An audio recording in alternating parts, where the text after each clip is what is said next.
Following a cadre deployment court appeal from last year, opposition party, the Democratic Alliance, has been granted access to the African National Congress's cadre deployment records dating back to January of 2013. This is when President Cyril Ramaphosa became the chairperson of this committee. The DA says these records will provide the truth, whilst the ruling party says they have nothing to hide. Joining us to unpack these developments in greater detail is political journalist at News 24, Gerber. Jan, thank you for your time and good afternoon.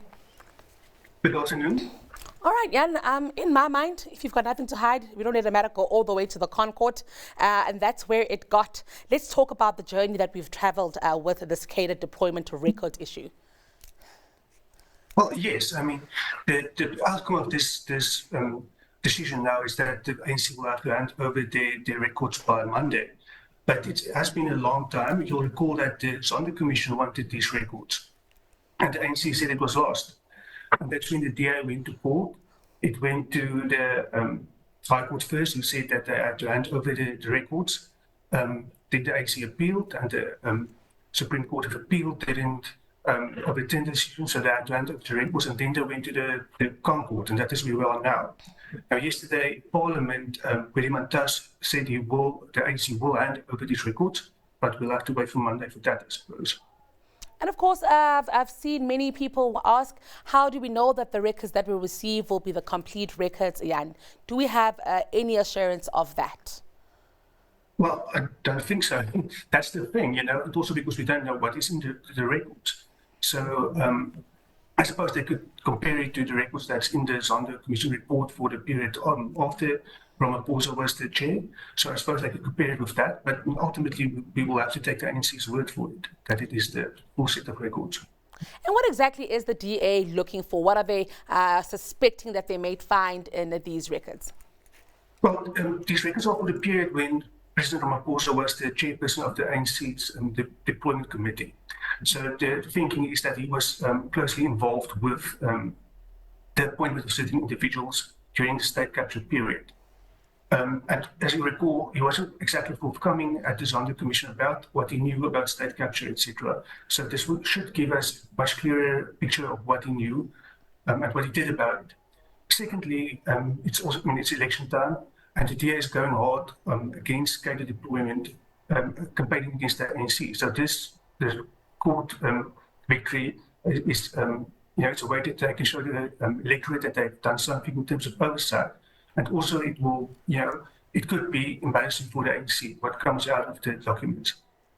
What's also interesting here, Jan, that I'm finding to be certainly something worth highlighting is it's not just minutes here, it's also WhatsApp conversations, rather informal conversations here that, have all been asked to be presented here. And that actually shows that even within political spaces, informal conversations, a quick chat between what might look like chomies can land up being something of a case of this nature.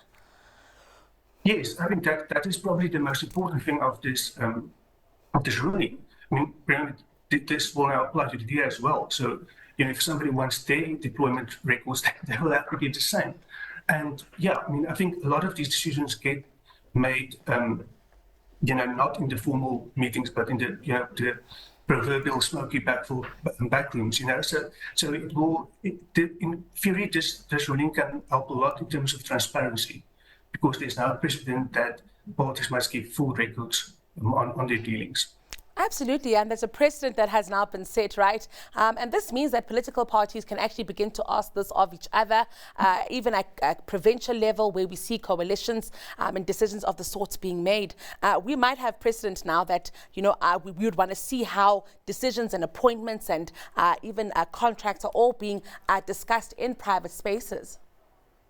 Yes, and I think it should. I think the public should also start taking up this fight and to ensure greater transparency, not only of the governing ANC, but of all parties. And going forward, where we might not have an ANC government, I would also like to know what was happening in coalition talks, etc. So my hope is that this court ruling will pave the way for much greater transparency in party dealings, because it's very oblique. Another interesting part that we've heard, I've seen some analysts speaking about it, is that any political party that runs any sphere of government, Jan, they would be interested in having people who represent their policies and their values in positions of power. And so there's nothing untoward about a cadre deployment. Is it really that, simple there, that they were just appointing people who were aligned to the way in which they were trying to take the country? I think it depends on how deep it goes. I mean, obviously, like on the top level, the people appointed should be people aligned with the policies that they have to implement. But when it goes too deep, where it's like almost like the whole, not the whole, but the last portion of the public service is aligned to a party, then you run into problems. Also, the Zanu Commission found that cadre deployment facilitated state capture because pliable individuals were appointed in certain positions to facilitate state capture. I mean, we know that. Also,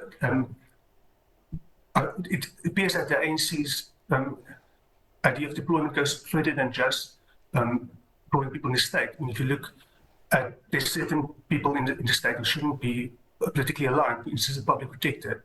We saw what happened when you had a public protector who played politics. So it is, yes, on the one hand, you should have people, aligned with your policies in government, but it should be limited. It shouldn't be the whole government. So, Jan, Monday is Monday, and we'll possibly see more from you on this and what exactly happens, what contents we get coming out of that. Yeah, well, I hope I can get my hands on those records as well. It should be interesting reading. Fantastic, Jan. Thank you for talking to us about this and helping us understand what's spotting. It's been an absolute pleasure. That was political journalist at News 24, Jan Gerber.